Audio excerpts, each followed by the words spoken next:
Welcome once again to Synergy Bonus. Bunch of guys like to sit around, drink, and talk about games. Thank you for illustrating my point. What you got there, Spoonie? I'm the only one drinking here tonight. Well, it's been a long weekend. It's been a long week. It's been a rough week. But I'm drinking a Sho Chiku Bai Classic Junmai Sake. It's so-so. You can get it for about $4 at your local liquor store, I'm sure. But it gets the job done. And sounds an awful when lot. you remove the cap, part of the cap comes off as a projectile. Mm-hmm. That sounds an awful lot like one of those you get what you pay for situations. Would you like to trick us? Would not. Okay. Honestly, ooh, sake is not my thing. maybe like that for a sake bomb. Like if you're going to go on the cheap. I don't know. This is room temperature sake. It's not warm. It recommends it warm. It says excellent. Room temperature, excellent. Chilled, good. On the rocks and cocktails, excellent. So everything but, refrigerator. Yeah. So, Sake on the rocks? sake on the rocks. Rocky sake! I was about to say, it kind of either sounds like a song or like a band name. Rocky sake Tendara. Love you long time. Racist. It was. Speaking of racism, I'm not speaking of racism. What are we talking about tonight, Trav? Tonight we're going to attempt a top 5 gaming quirks. Quirks, maybe? Pet peeves? Pet peeves? Things in gaming we wish would go away. All right. And I'm going to start this off real quick. Get us rolling, please. I'm not a fan of over-the-shoulder third person. If you've listened to any of our other videos, you might have picked up on this already. The biggest problem with it is a lot of I shouldn't say first person, sorry. Third person shooters have adopted this. Your character is literally on one side of the screen, and then you have your reticle in the center, and then you're missing out all over here. I feel like that. I know that's not what's intended, but they want the character closer so you can see all the detail and everything. But I feel like I'm craning my actual neck to look over here. And when I turn the camera, it doesn't matter. I'm still trying to do it. And if you focus on the reticle like you're supposed to, you still have this big block of a screen that you're missing because your character is standing right in your line of sight. And I'm going to touch on something very new. I will not play the new God of War. I'm sure it's fantastic. I might get some hate for that. I'm probably going to get some hate for it. But I'm not going to play it because of the camera angle. I didn't play the Batman games because of that camera angle. I did. They were great. I tried to play Transformers War for Cybertron. I think that's what we said. Yeah. Or Fall of Cybertron. Something of Cybertron. It was a series, But same thing. I played one stage of it and I'm like, can't do it. The only too bad games you missed out on a phenomenal story. The only games I have played through with the over-the-shoulder third-person camera were RE4, which pretty much started it. On RE5, I didn't like the camera for that. And then you had the bot AI. For the uninitiated, they mean Resident Evil, not somebody named Ari. I apologize for that. Ari in the Blind Forest, man. But the Resident Evil 4, it didn't feel so intrusive, but yet 5 did. And it's hard to explain. And Metal Gear, I almost did an abbreviation, but I'm sure people know that. But Metal Gear Solid 5 has the third person over the shoulder only when you go into an aiming mode. Not if you're going to first person mode, but you're still centered, and then when you go into your aiming mode, it goes to that third person. And I'm okay with that. I am personally okay with that. I worked well with that. It does also make sense. It's also if you don't hit the toggle to go into first-person point of view to actually line up headshots. But it makes sense from a mechanical standpoint in that when you're going to aim, you're trying to line up your sight picture.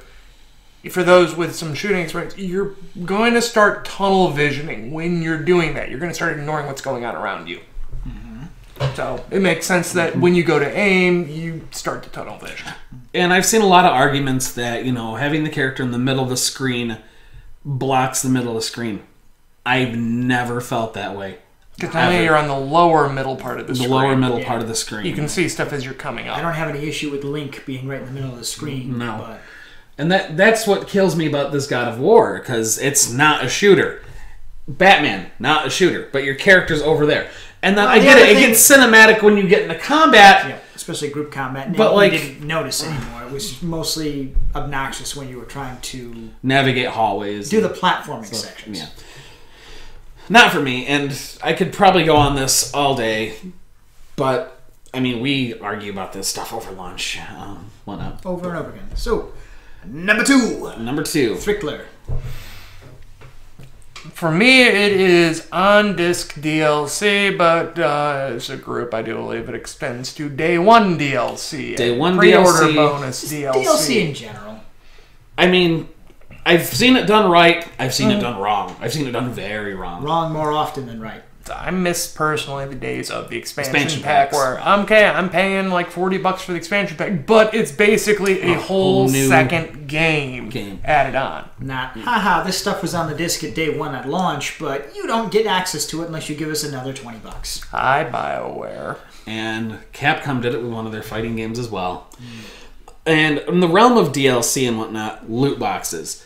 I personally don't have problems with a loot box that is strictly cosmetic. If you want to pay money to get a cosmetic in a loot box, that's fine. If you can earn it in-game, that's fine. My problem is with the Star Wars controversy here in the last year, where you're locking characters behind paywalls. Almost a paywall. Yeah. It's like, yeah, you can unlock it in the game. It'll take by 200 random hours chance, to do so. Or we can throw money at you to potentially unlock it earlier. Yeah. No. I might even go so far as to expand it just microtransactions in general. But Yeah. Hi, Metal Gear Survive. Fuck you. Oh. Konami, there we go. Thank you for Pachinko making fucks. Thank you for bringing that up. Recently, Metal Gear Survive came out. We will not touch it with a 10-foot, 20-foot pole. I've been saying that since they announced it, but that's just because Kojima's no longer working with... Right. Konami is dead to me. But it came out that if you wanted to have more than one save, you had to pay for it. Like, that's some dirty pool. Now, how does that work? Is it just one save slot, or do you have one save for the whole game period? Autosave, updating, save slot. It's just, if you want a different file, you gotta pay for it. Okay. So... And they had some microtransactions put into MGS5, but from what I remember from interviews, that was Konami saying, no, you're putting these in. I mean, that's still pretty shady. But And most of it was dealing with the Metal Gear Online and stuff, and the That whole mess. multiplayer, and the forward operations-based online game that so glad I was playing on PC so I could actually find a patch to patch it out. Yeah. Nice. I mean, that's all pretty shifty stuff, but I think the Day 1 or on-disc DLC is still probably the worst of it. Another problem with the DLC and stuff like that, I'm going to go to Guilty Gear Xrd fighting game. There is 4 extra characters and whatnot. One is only unlocked, or you can unlock them in the game. To unlock them in the game, you have to earn a lot of in-game currency. It takes forever. Or you can actually shell out real money to unlock them right away. The other characters, however, I think there's, like I said, 4 total, so 3 other characters, paywall. I mean, DLC characters. Pay to win.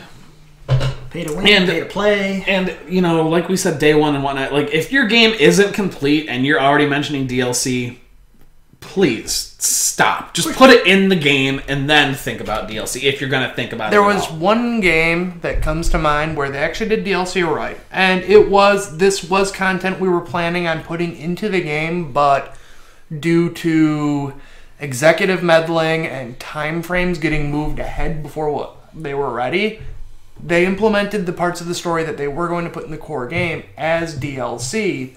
And the DLC actually felt good on their own. That was Fallout New Vegas.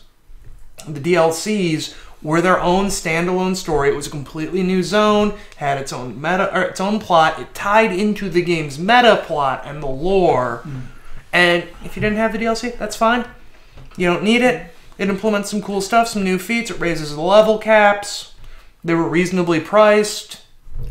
Compare and contrast Castlevania Lords of Shadow, where they didn't plan on DLC in the first place. They had a complete game, it was done, and then the game was way more successful and popular than anticipated.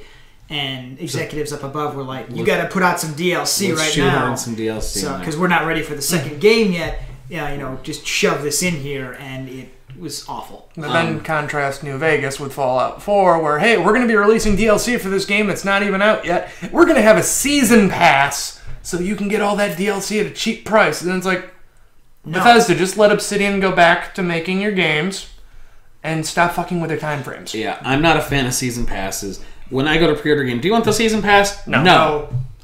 I honestly don't buy DLC. I will admit to have I'm buying... put an asterisk next to that, and I'll get back to it. Damn catfish. The only quote-unquote DLC I've bought were cosmetics, skins. That's it. And my asterisk, amiibos. Collectible DLC. I will pick up DLC But for a here's game the- I enjoy. Here is the interesting part about Amiibo, which, I mean, if you're living under a rock or just don't care. Amiibo literally are collectible DLC. But the thing is, it's like, okay, you have a Mario Amiibo. This Mario Amiibo will work with this game, this game, this game, this thing, this game. You bought it once, it works for a slew of titles.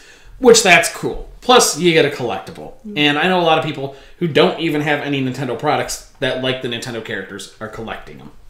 So, there's that. Collectible DLC is kind of cool. Some of the things I've seen done to some of those female figurines are just... Alright, but enough about DLC. Yeah. Trav, why don't you take us to our third little number 3. pet peeve. Okay. My peeve was the rating systems in video games. You don't see this as much as you used to anymore, but it's still a thing. I was reminded of this playing Bayonetta recently, but I first encountered it way back when on the Mega Man Zero, Mega Man ZX games, where you've just busted your ass to get through a level and got through by the skin of your teeth, and the game congratulates you with a big screen that gives you a rating that says D-rank. you suck. Yeah, you beat the level, but you still suck. All the good stuff that you wanted that should unlock because you beat the level, you don't get it because you suck. Yeah, and I'm going to really touch on Zero here. You had to beat it with a S rank. Yep. And if you did it, you got a special ability. If you took any damage, if you were too slow, and if you used any of the special... any of the special weapons you were unlocking. Special weapons or cyber elves, which are basically extra Power-ups. boons for your character. Minicons. Your rating goes down. So, if you happen to just... I'm getting hurt, I need to heal myself, you're done. If you got hurt, you're done. Or if you're like me coming from the Mega Man X games where... collecting all of the bits of armor and the E-tanks and the heart tanks was just sort of a completionist kind of thing.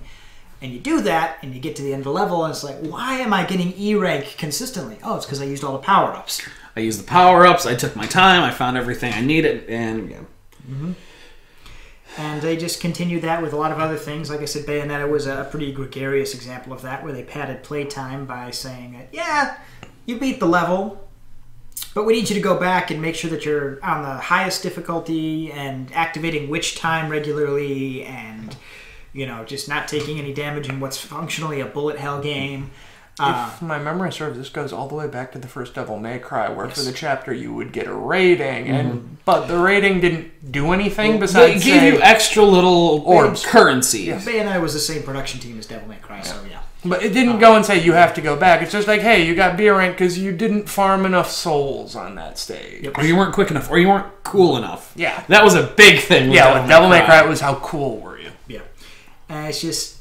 thankfully you see it less and less these days, but it was a huge pet peeve for me. That it's enough for me that I beat the level. I don't want to be punished because I didn't beat the level the way the designers wanted me to beat the level. No, honestly, if you can beat a level the way the designers didn't plan on you, that just shows, okay, out-of-the-box thinking. Yep. None of that here. Remember, with a lot of these games... I'm Mario Maker. Yeah. With a lot of these games, they're trying to they're basically trying to give you a movie and just shoehorning in the gamers or the players because we kind of have to and still call it a video game. Which leads us to our next Number point. 4. Quick time events. Fuck off. Fuck you, Ari, for the one fight with, what's his name, Krauser? Well, in a sense, they're going away and still very prevalent. that's a good thing. If you have a first-person shooter, you're probably not going to see quick time events. Not as many. You might If you have a see third-person X game, Third-person game, probably going to have a QuickTime event. Castlevania Lords of Shadow was full of this. Bayonetta was full of this. What was the other one I just had? I get it. You want to fight a big, cool monster, but the only way you can justify it is a QuickTime event. One game that was egregious for this was the sequel to Mercenaries Playground of Destruction. I got it for the PC because I enjoyed the first Mercenaries game. Is it World in Flames? Yes. I actually like that. I played the demo of that. I like that. I couldn't beat the first actual boss fight because it involved a QuickTime button event. I'm playing on the PC. Yep. So I'm having to which key, so I can open the hatch on a tank and steal the tank. Anytime you want to jack a tank, you have to go through a button sequence that will change, and it's probably easier for on like a console with a set control. Okay, so I'm just going to be jamming the X button here, followed by backspace, enter, X, Y. It's like, just I don't have time to actually go, I get it. The people who do these things think they're directing movies and don't quite understand how fun plays into a video game. But Which, the only time I felt like a QuickTime event was pseudo-necessary was the new Friday the 13th game, when you're trying to hook up a car. Because, yes, you're in a stressful situation. And if you fail the QuickTime event, it doesn't boot you out or whatnot. One, it just alerts Jason that he's going to, where you are. But it also makes it a little bit easier for you to... That feels more like a mini game to me than a QuickTime event. But at the end of the day, it is a QuickTime event. Yeah, a QuickTime event, at least in my perspective... Push button not to die. Yeah, is, okay, the game is going and proceeding without you. You can sit back, take a drink, make a sandwich, whatever, gotta press X. Gotta press Y. Now you gotta push these buttons in this order real fast. press X not to die. Yeah. Resident Evil 5 in or the plane. reset the fight to the last sequence and refill the enemy's health bar. Resident Evil 4, the fight with Krauser. Yep.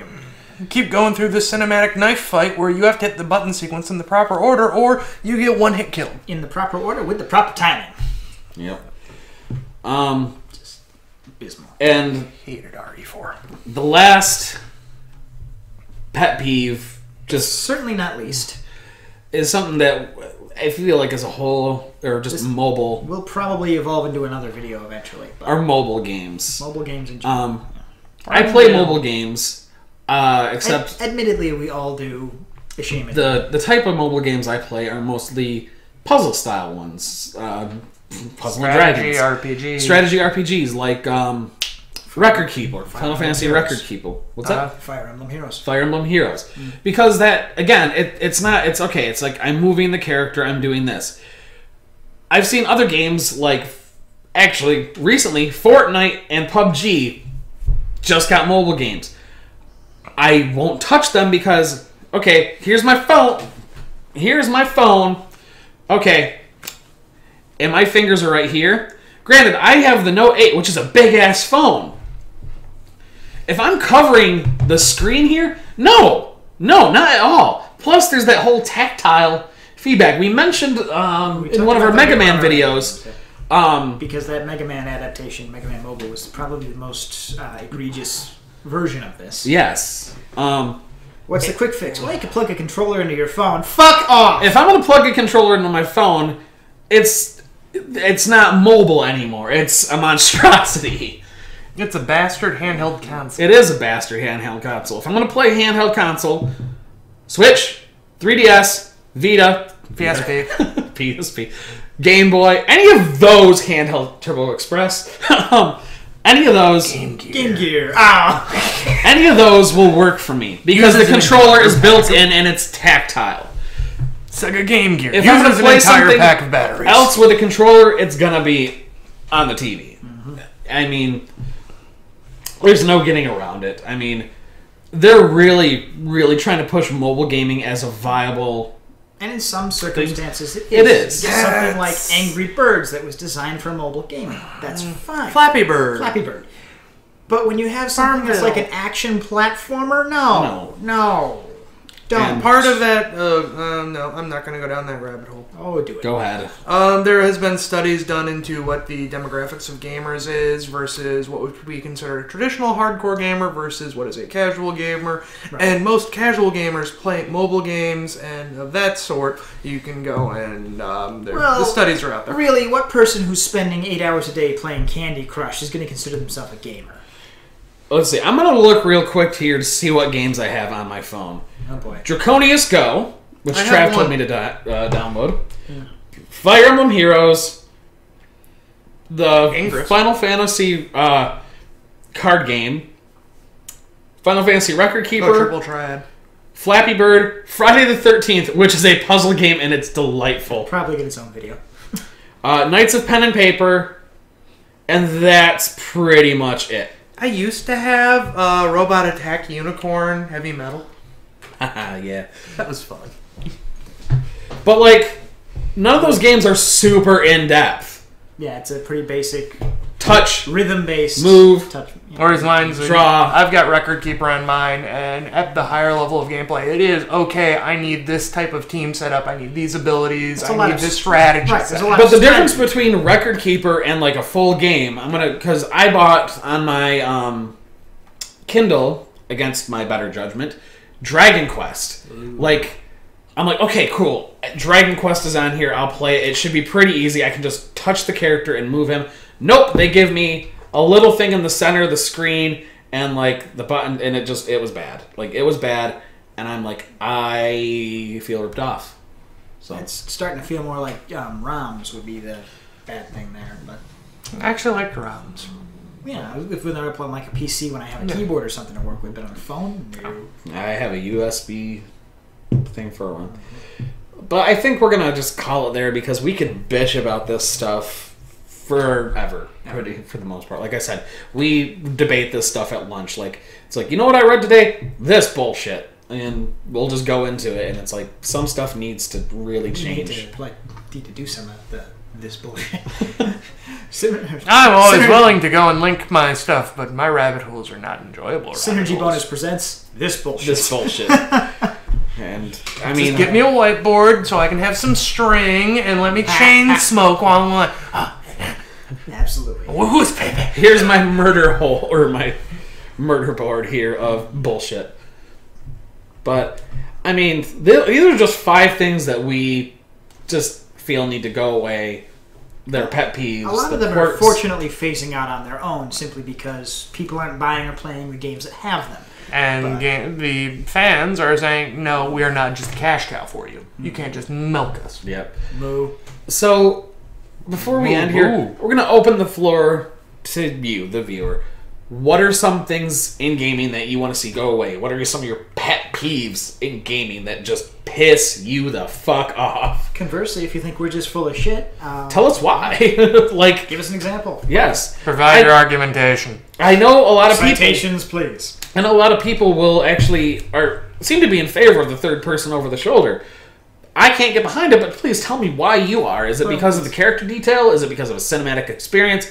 Let us know. Because you got that ass right in your face the whole game. It's because I sit on the right-hand side of the couch. If it's Tracer's booty, I'd be okay with it. All right. I guess with that, You know what? You know when I can't get behind third person over the shoulder? Because the character's over here. yeah, I get it. There we go. All right. All right. With that, have a good night. Good night and good game. Good gaming.